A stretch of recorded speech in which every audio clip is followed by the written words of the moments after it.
Never trade support and resistance before watching this video. In the world of trading, two key concepts can make or break your strategy: support and resistance. These invisible lines on a chart act like psychological barriers, influencing buying and selling decisions. In this video, I will break down what these levels mean, how to spot them, and how savvy traders use them to their advantage. Support is a price level where buying pressure is expected to overcome selling pressure, causing the price to bounce up due to a concentration of demand.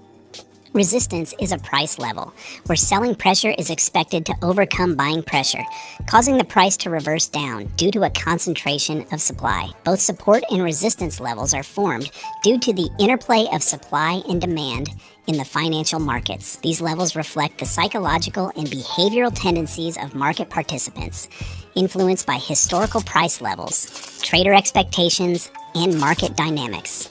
First, let's see how support and resistance are formed. Suppose the market is in downtrend.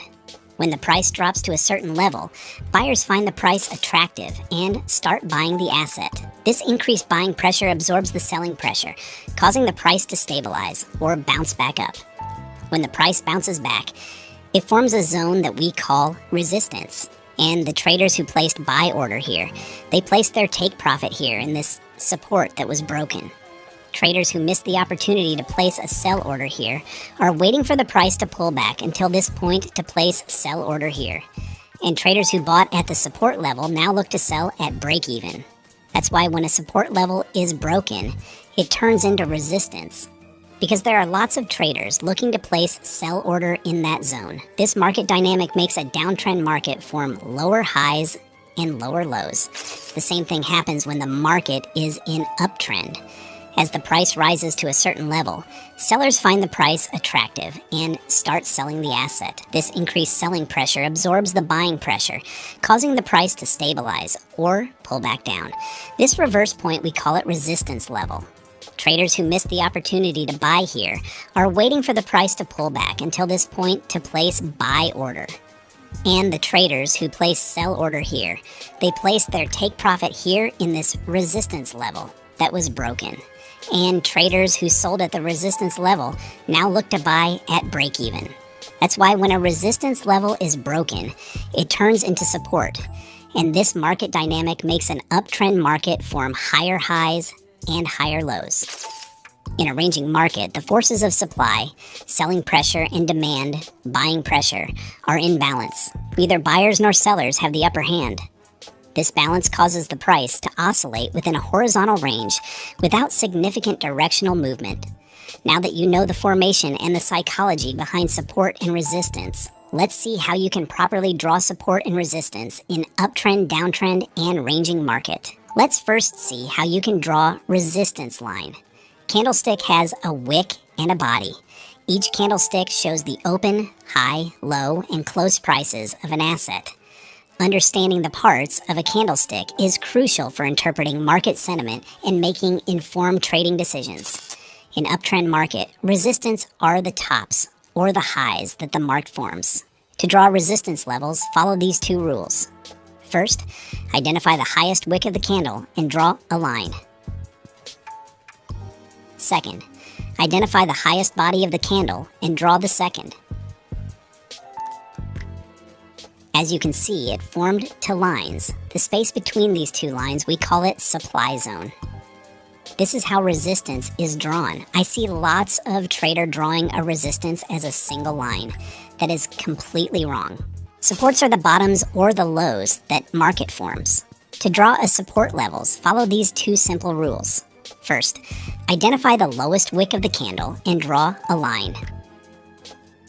Second, identify the lowest body of the candle and draw the second.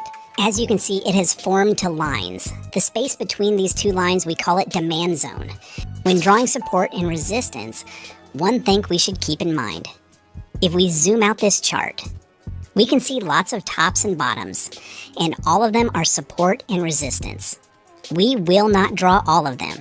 We only choose and draw major resistance and support levels.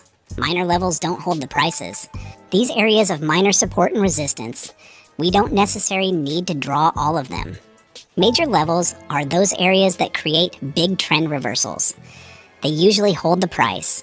For example, these you can see here on the chart. Support and resistance trading strategy. We can trade support and resistance using 3 different methods. First is breakout. Let's in practice. First, draw a support or resistance zone using the rules we saw earlier.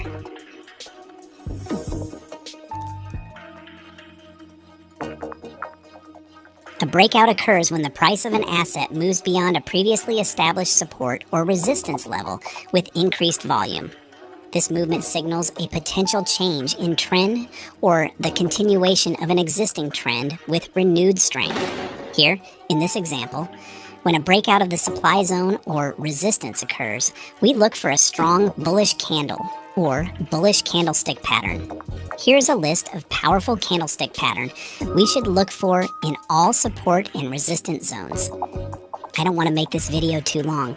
You can screenshot.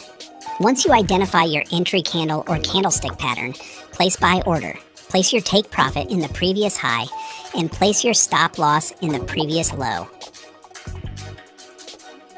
Sometimes the breakout can be false. We call it false breakout. A false breakout occurs when the price initially appears to break through a support or resistance level, but quickly reverses and moves back within the previous range. This can trap traders who entered positions based on the apparent breakout. That's why when we trade support and resistance, we should use extra indicators like moving average, MACD, or any other indicator as confluence for extra confirmation. And this brings us to our second method, that is pullback. A pullback is a temporary reversal or pause in the prevailing trend of an asset's price. When the price of an asset moves beyond a previously established support or resistance, wait for the price to pull back. After the pullback, identify a potential bullish candle or candlestick pattern and place buy order. Place your take profit in the previous high and place your stop loss in the previous low. The third method is reverse method. Reverse refers to a change in the direction of price movement. For example, here the price moves to a previously established resistance. Wait for a reverse candlestick pattern and sell after the close of this candle. All these trading strategies can be optimized using indicator for extra confirmations, like MACD moving average, volume indicators, etc. That wraps up our guide on trading support and resistance. Remember, these key levels can provide valuable insights into market behavior. Practice identifying them on charts, and always combine this technique with other analysis for the best results. If you found this helpful, don't forget to like and subscribe for more trading tips. Until next time, trade smart and manage your risk.